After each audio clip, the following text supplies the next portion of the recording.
tal? Saludos, bienvenidos a La Ventana, tercera edición. Daniel, ¿tú cómo estás? Muy bien, Alberto, un gusto. Igualmente, Daniel, igualmente, muchas gracias. Daniel, esta semana, realmente de las tres que hemos estado aquí al aire, juntos tú y yo, ha sido bastante movida en términos de información, por supuesto. Por cierto, que vamos a tener nuestra primera entrevista en La Ventana, vamos a hablar sobre las elecciones en México, y eso va a ser un poquito más adelante. Primero que nada, que a mí me parece bastante importante, las reducciones de tasas de interés conjuntas, porque fueron al mismo tiempo, más no acordadas, del Banco Central Europeo y de China. Típicamente cuando un banco central baja tasas de interés es para tratar de reanimar a la economía, es para abaratar el dinero y empezar a hacer o tratar de hacer que el dinero se mueva más rápido. Entonces, ¿qué es lo que está pasando? Que en el caso de Europa como en el de China, las dos economías desacelerándose. En el caso de Europa, en franca recesión. Que eso lo sabíamos ya, eso no sorprende a nadie. No sorprende a nadie, China es lo que me preocupa, ¿no? Bueno, China tampoco sorprende porque China también se está desacelerando. Nada más hay una gran diferencia abismal entre China y Europa. Europa está en recesión, mientras que China se está desacelerando nada más. Para China una desaceleración quiere decir que este año va a crecer 8%.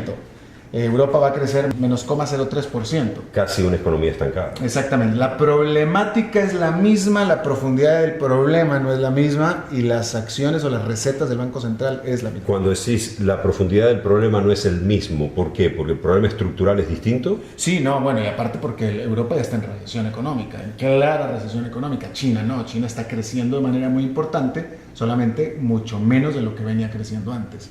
Y obviamente eso asusta.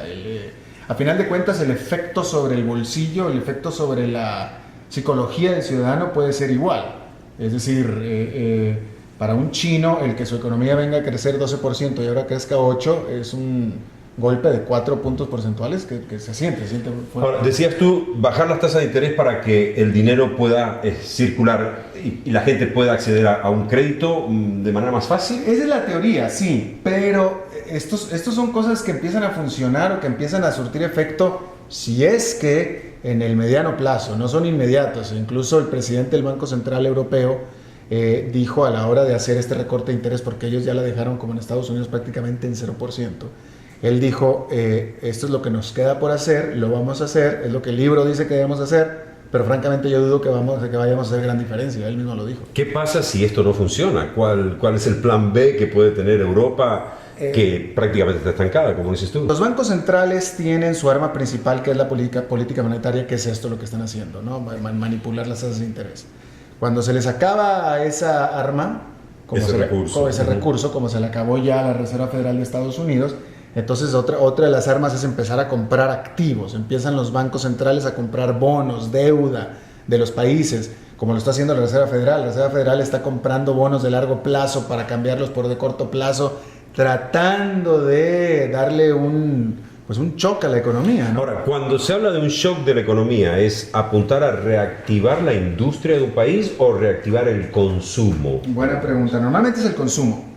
Y con el consumo se reactiva lo demás, ¿no? Pero empiezan tratando desde el público, desde abajo. Y bueno, pues ese es lo que sucedió. Malas noticias económicas también en Estados Unidos, Daniel. Este viernes en la mañana salió la cifra del empleo, que es la cifra del empleo, es una de las cifras económicas más observadas en cualquier país. Y esta pues no salió buena. 80.000 empleos generados en el mes de junio, ¿no? Cuando se esperaban 100. Es decir, que no se esperaban muchos y se crearon todavía menos. En temas de diagnóstico económico de Estados Unidos, ¿qué nos indica esto? ¿Cómo está creciendo la economía de Estados Unidos? ¿Está como la de Europa, prácticamente estancada? ¿Está creciendo poco, mejor? No, está creciendo poco. Está creciendo. Es decir, la buena noticia es que la economía de Estados Unidos está creciendo. La mala noticia es que está creciendo muy poquito.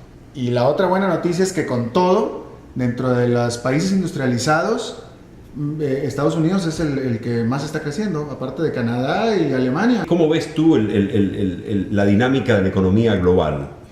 Yo creo que la mejor respuesta que puedo dar, sin dar mucha opinión, Christine Lagarde, la directora gerente del Fondo Monetario Internacional, ya advirtió que dentro de 10 días el Fondo Monetario Internacional va a reducir sus estimados de crecimiento para todo el planeta. El último estimado que dio el fondo fue en abril y entonces dijo que el planeta iba a crecer 3,5%, que es poquito, así es que ahora ya dijo que lo va a reducir a la baja.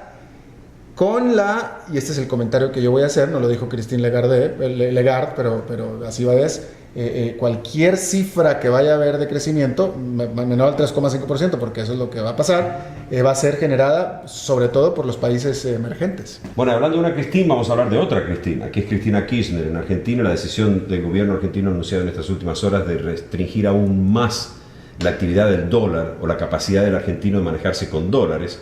Ha quedado prohibido el ahorro en dólares en el país y la compra de propiedades en dólares. ¿Cómo ves esto? Esta es una muestra más de que las medidas que ha estado haciendo Argentina para controlar la salida de dólares no le han funcionado. Nunca han funcionado, ninguna. Jamás en la historia. No hay un caso en la historia de Latinoamérica, vamos a hablar de Latinoamérica simplemente, en donde se hayan controlado la salida de dólares, en donde se han intentado controlar la salida de dólares y ha tenido éxito. Evidentemente, entre más tratan de restringir la salida de dólares, más están saliendo y se va a convertir en un círculo vicioso, como ya lo es. Es decir, este es tan solo la última medida en contra de la salida de dólares y evidentemente, mientras más estén haciendo estas medidas, más significa que los dólares están saliendo. Y además en un país acostumbrado a ahorrar en dólares, es decir, hay un amplio sector de la Argentina, y no estamos hablando de la clase dirigente o los que tienen gran poder adquisitivo. La clase media en Argentina tradicionalmente ha ahorrado en dólares. Claro, ¿no? El dólar en todo el planeta ha sido un bien muy preciado por todo el mundo, por todos. Es un bien muy bien preciado incluso por el gobierno de Argentina, tan preciado que no quieren que salgan. Pero todo se resume en la frase que yo siempre he dicho al respecto de lo que sucede en Argentina. Argentina, en lugar de estar tratando de evitar la salida de dólares, lo que debería de hacer es impulsar su entrada. El otro tema importante, que es con el que habíamos planteado hoy la ventana, es las elecciones en México, el retorno del PRI al gobierno.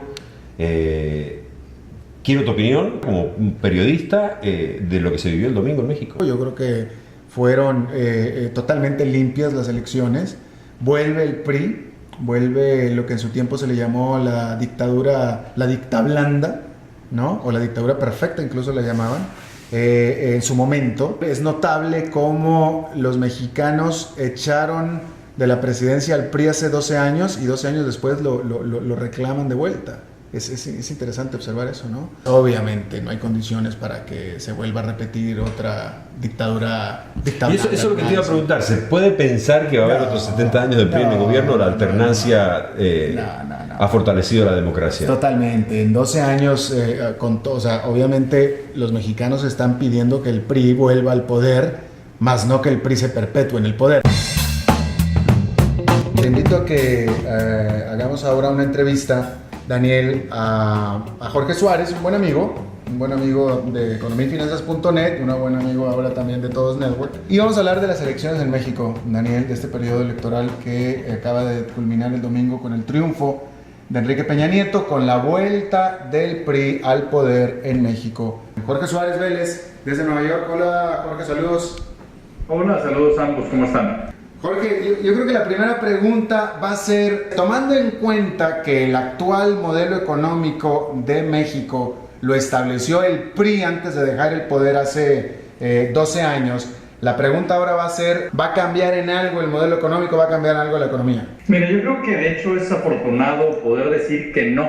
O sea, que yo creo que uno de los grandes aciertos que tuvieron los gobiernos del PAN es mantenerse dentro del mismo tema de tecnocracia, de un manejo serio de la economía, de una disciplina fiscal, de una serie de cosas que creo que transcurrieron con gran éxito en los últimos 12 años.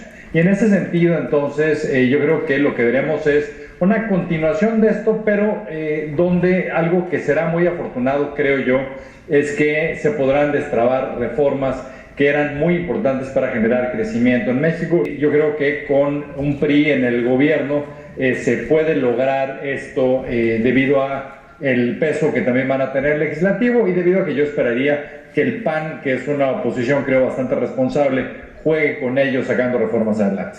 La pregunta que te quiero hacer, Jorge, es, luego de 70 años del PRI en el gobierno, el país quedó en una desigualdad económica enorme. De hecho, dentro de la OCDE, el país con más desigualdad económica que existe es México, y ese es un legado que dejó 70 años de PRI en el gobierno. ¿Qué puede hacerle pensar a los mexicanos que otra vez el PRI en el gobierno del país, esa que es el gran problema que tiene México, lo pueda solucionar en 6 años? Yo te diría con respecto a eso, Daniel, es que estás comparando con la OCDE, pero comparemos con Latinoamérica.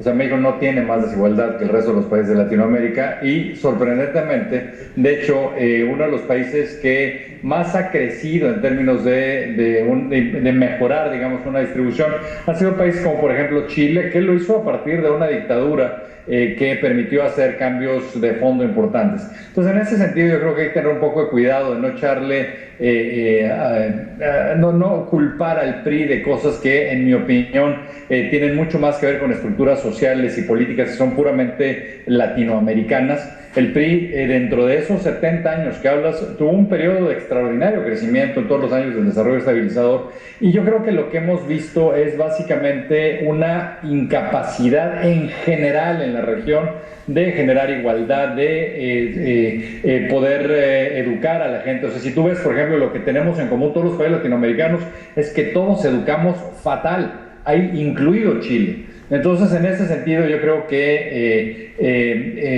lo que se necesita hacer es empezar, en mi opinión, por reformas que son esenciales, deseando que estas reformas esenciales sienten la base de crecimiento para después entrar a reformas que son mucho más complicadas. Yo creo que las dos que son indispensables y mucho más complejas es una reforma educativa de fondo y una reforma judicial que fortalezca el Estado de Derecho en esto que es sin duda el eslabón más débil en todas las economías de América Latina también. Tomando en cuenta que la economía de México ha vivido el mismo modelo económico, que el PRI y el PAN tienen el mismo modelo económico, las mismas propuestas económicas, y que cuando el PRI abandonó el poder hace 12 años, la economía de México básicamente está igual, si no es que incluso pudiera ser que esté mejor.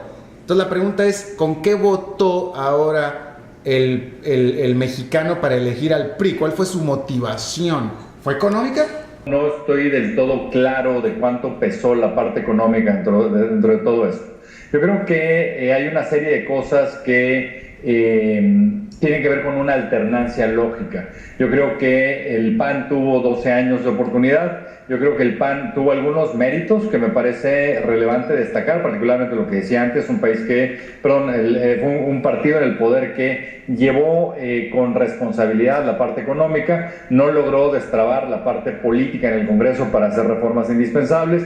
Yo creo que hay una cierta crítica al gobierno de Calderón por la lucha contra el crimen. En mi opinión es una crítica que es bastante injusta. Yo creo que esta es una pelea que se tenía que dar. El narcotráfico en los últimos 10 años evolucionó en una forma muy trascendente debido al cambio en la mezcla de productos que se empezaron a traficar hacia Estados Unidos, productos con mucho más margen, lo cual implica cárteles mucho más ricos y con muchos más recursos. Y en ese sentido yo creo que también lo que vimos fue un deseo de alternancia.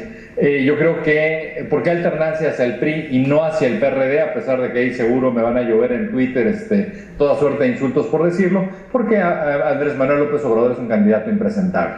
Es un candidato que pisoteó a las instituciones en México hace 6 años, ha sido extraordinariamente irrespetuoso en términos de instituciones que en México costó mucho trabajo y mucho tiempo construir, y en ese sentido, si López Obrador hubiera sido más disciplinado hace 6 años, se hubiera callado la boca y hubiera simplemente aceptado un resultado cerrado pero que no le favoreció, hoy sin duda sería el presidente de México, el presidente electo, hubiera sido la alternativa evidente. Dado que él se descartó solo, le acabó cayendo un poco por default al PRI, ante una cierta esperanza que tiene la gente de que el PRI pueda hacer política mejor de lo que lo hizo el PAN, pero ciertamente no va a tener un trabajo fácil el PRI. Creo que el desafío más grande que tiene el PRI en estos años es cómo potenciar la economía mexicana, cómo generar la inclusión social dentro del crecimiento que pueda generar la economía mexicana en estos próximos 6 años. Yo creo que eso es exactamente el reto. Yo creo que hay muchos peligros en eso en ese reto que tú estás marcando, porque yo creo que México tiene que tener mucho cuidado de no caer en tentaciones te diría casi populistas en algunos modelos, por ejemplo, que creo que Brasil acabó sucumbiendo y que ahora les van a salir muy caros. Pero ciertamente yo creo que hay que destrabar la economía, generar crecimiento. Yo creo que eso hoy está absolutamente sobre la mesa, el poderlo hacer debido a reformas energéticas, reforma laboral, etcétera, que ya dijo Peña Nieto que las vamos a ver inmediatamente presentadas al Congreso, y yo creo que van a pasar. Y en ese sentido yo creo que pueden venir años de mucho crecimiento para México, pero para mí la pregunta sustancial es ¿y qué haces con el crecimiento? ¿Y cómo haces para sentar las bases para un desarrollo más balanceado y con más visión de largo plazo? Y yo creo que ahí van a estar los retos más importantes. Muchas gracias, Jorge Suárez Vélez, desde Nueva York. A ver, no lo quiero decir mal porque no me lo sé de memoria. ¿Cuál es tu Twitter? Es Jorge Suárez de Chica, @Jorge Suárez de Chica, y bueno, ahí espero toda la suerte de comentarios, insultos y lo que me quieran enviar, con todo gusto. No te preocupes, yo en mi Twitter diré, precisamente voy a tuitear que tú hablaste mal de AMLO para que te dirijan a ti. Exactamente. Gracias, Jorge, saludos. Un abrazo a todos.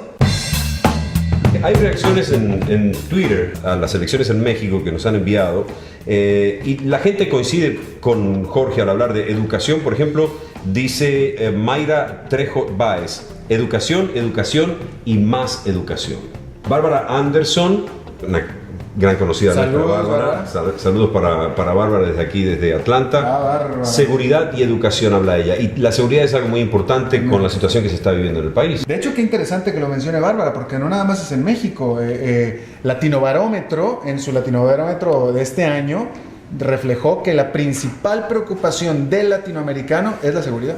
Satnet, PY, nos dice: ante todo, sofocar la violencia y crear un programa de prevención con participación ciudadana. Creo yo entonces que en los próximos 6 años vamos a ver el desempeño económico, el impacto económico que van a tener estas elecciones. Y yo sigo insistiendo en lo mismo: un gobierno que no genera oportunidades para todos en materia económica, una expansión económica que no beneficia a todos los sectores, desde mi punto de vista, que no soy economista, es una economía fracasada. Totalmente de acuerdo.